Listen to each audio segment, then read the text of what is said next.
I'm very uncomfortable with what has happened with Shedeur Sanders. I think if his name was different, I don't think we'd have this much attention on him. We went literally from talking about whether or not him or Cam Ward should be the #1 overall pick. Shedeur Sanders, to me right now, is a guaranteed high first-round pick. I think when you look at the way he's played at Colorado in this Sean Lewis offense, the accuracy has been unbelievable. He was at 68% at Jackson State those 2 years. He's at 77.5, hasn't thrown an interception. He had 9 rushing touchdowns in 2 years at Jackson State. He can roll right or left. He can make accurate throws. He throws a great ball. He's unflappable. He looks like he's in control at all times. You don't know if they're up or down, how they're performing. It doesn't matter. If he stays at Colorado, we'll be talking about him next summer like we're talking about Caleb Williams right now, #1 pick guaranteed. What a quarterback he is. Now we're talking about the Steelers at number 21. What the hell happened? We're now tuned in to the Dark Times Challenge. All the bravado and all of this other stuff, the professionalism, the dedication, the excellence and commitment, all of these intangibles that supposedly we look for in any athlete, especially the quarterback. This brother seems to have it, and as the days progress, his stature or his status seems to dwindle. I find it inexplicable, I find it alarming, and I find it like almost insulting from the standpoint that this is Deion Sanders' son we're talking about here. And as many of you know and already understand, that's one of the issues that a lot of people have when it comes to Shedeur Sanders. It's not with Shedeur Sanders, but it's more to do with Deion Sanders. But I just think there's a jealousy factor, and I do think there's an unlikable because he's brash, he's outspoken, flashy, all that kind of stuff, and he was a celeb for a long time. Yeah. He's been out there because of his dad, his name. Nature of the business is he's Coach Prime's son. They're on every commercial every Saturday. They're, everywhere in the media, and so everyone's intrigued. I don't think if his name was different, I don't think we'd have this much attention on him, because you know what he is at the end of the day? He's a really good football player who does not have an elite physical trait. And so a lot of people took issue with what Todd McShay said about Shedeur Sanders, and it felt somewhat disrespectful.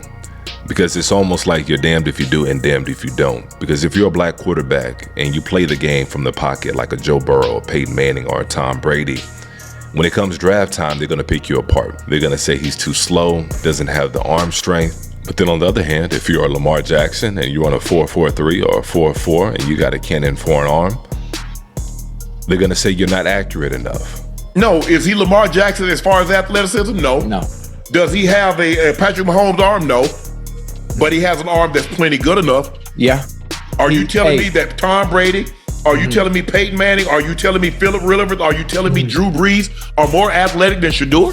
And they got it done. I'm not saying he's going to be any of those guys, but we're talking about just athleticism. Is he accurate? Because I've seen a lot of guys with cannons. He's not just accurate. He's insanely accurate. Exactly. Insanely. Can throw every ball.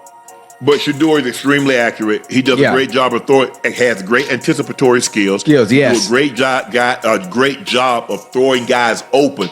That's the difference between college and the NFL. Right. Even when you think the guy isn't open, you throw him open. But most of the time, you're going to have to fit a ball into a tight window. Tape, that's his superpower, right? All the stuff that we want quarterbacks to have, anticipation, playing with feel, pinpoint accuracy, all that stuff. What he isn't is he isn't 6'4" and a half. Sure. He doesn't run a 4.6 40. Lewis, that doesn't matter because does it or does it not? It doesn't matter. I mean, there's a bunch of guys that are successful in the league that are 6'6". We know that. Who is the comp in your mind, and how does he end up playing stylistically in the NFL?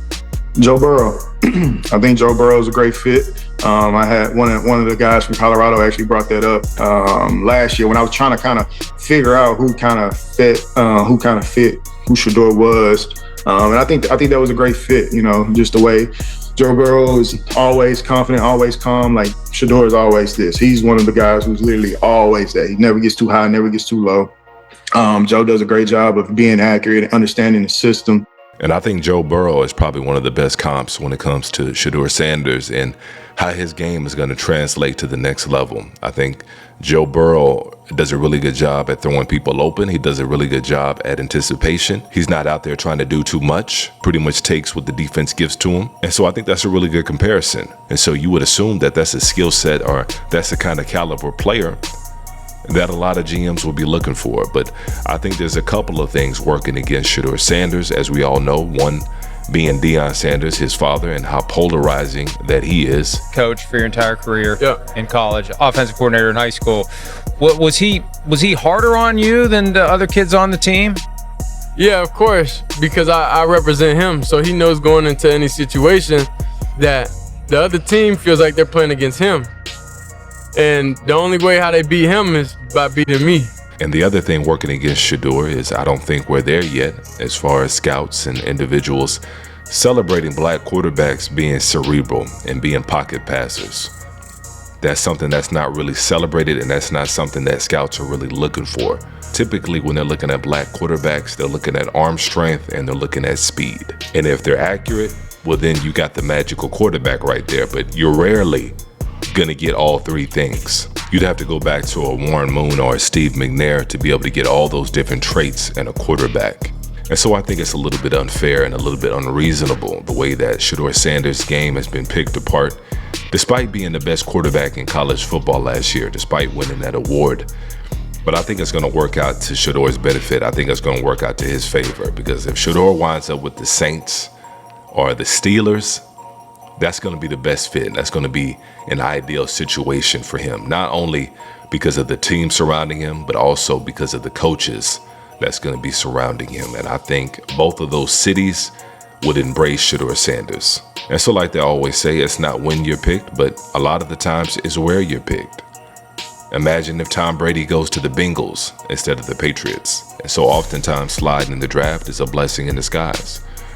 But that's all I had on this one. Make sure you guys go ahead and try to keep the conversation going on below. And if you're not subscribed to the channel and you've been enjoying the content so far on this channel, make sure you guys go ahead and subscribe as well.